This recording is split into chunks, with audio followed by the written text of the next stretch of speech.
Bismillah. L'araignée et la mouche. Cela se passa il y a très longtemps, à l'époque où les hommes ne connaissaient pas encore le feu et vivaient dans les ténèbres, mangeaient de la viande crue et s'enroulaient dans des peaux de bêtes pour se protéger du froid.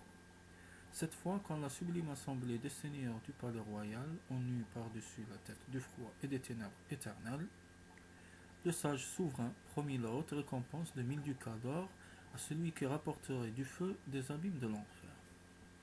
En ce temps-là, le roi était tout-puissant sur cette terre. Non seulement les gens, mais aussi toutes les créatures vivantes devaient l'écouter et lui obéir.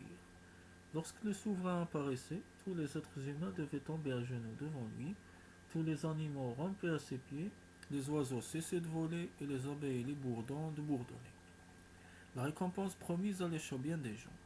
Il y en eut pas un seul qui ne tenta pas de se rapporter le feu au roi. Mais plus d'un seul périt dans le gouffre de l'enfer.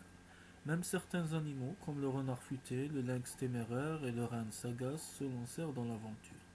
Mais aucun n'en est encore revenu. Même l'aigle essayait de capturer le feu entre ses serres puissantes, mais il se brûla les ailes et fut précipité dans les flammes. Le roi et ses proches attendirent le feu vainement. Plus personne ne voulut se rendre au gouffre de l'enfer. Alors un courtisan malin conseilla au roi.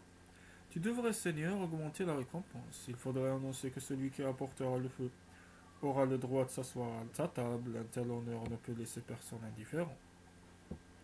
Cette idée ne disait pas grand-chose au roi. Pourquoi devait-il partager sa table royale? Puis il modifia tant soit peu son avis, envoya des héros portés dans tous les coins de son territoire, que celui qui rapporterait le feu, qu'il fût homme, animal, oiseau ou insecte, aurait le droit imprescriptible de s'asseoir et de manger à la table royale. De nouveau, quantité d'hommes et d'animaux essayèrent de ramener le feu du gouffre de l'enfer, et sans succès, personne n'y parvint. L'araignée, sans dire mot à quiconque, se mit à tisser une longue corde. Elle travailla 3 jours et 3 nuits, puis elle attacha grossièrement un des bouts de cette corde au bord du ravin et commença à se laisser glisser dans le gouffre. Personne ne l'avait précédé. Qui donc aurait pu devancer l'araignée, cet habile ascensionniste? Il lui fallut 7 heures pour atteindre le fond, où elle prit une part de feu. Son retour dura également 7 heures, au bout desquelles elle toucha terre. Portant toujours le feu, elle était si fatiguée qu'elle avait du mal à se tenir sur ses jambes.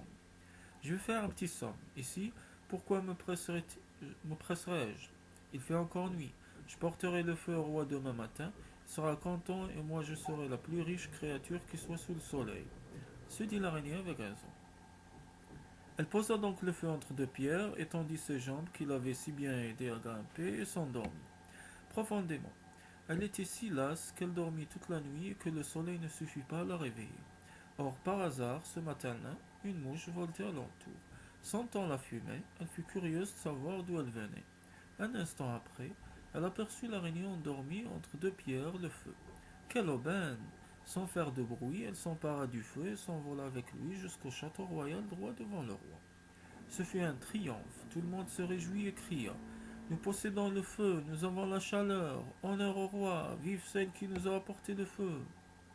Aussitôt, le roi remit à la mouche un document scellé de 3 cachets dans lequel il était dit que la mouche et toute sa descendance pouvaient, jusqu'à la fin des temps, s'installer à la table qu'elle se serait choisie. Le soir, l'araignée se réveilla enfin. Elle chercha le feu, mais elle ne le trouva pas. En toute hâte, elle se tissa une toile qu'elle maintint au-dessus de sa tête. Grâce à elle, le vent l'emporta jusqu'au château royal. Là, elle apprit ce qui s'était passé. Elle entendit que l'on célébrait la mouche pour avoir apporté le feu tant désiré du gouffre de l'enfer. Fâchée, elle se glissa jusqu'au roi parmi les courtisans. Le souverain dînait. Elle souriait de satisfaction. Des chandelles éclairaient sa table et le feu flambait dans l'âtre. Sur la table, la mouche pavanait dans un nouvel habit étincelant et elle se régalait d'un cuisseau de sanglier. Majesté, c'est moi qui ai ramené le feu des abîmes de l'enfer, cria l'araignée furieuse, et cette mouche voleuse me l'a dérobé. Ne la crois pas, ô roi.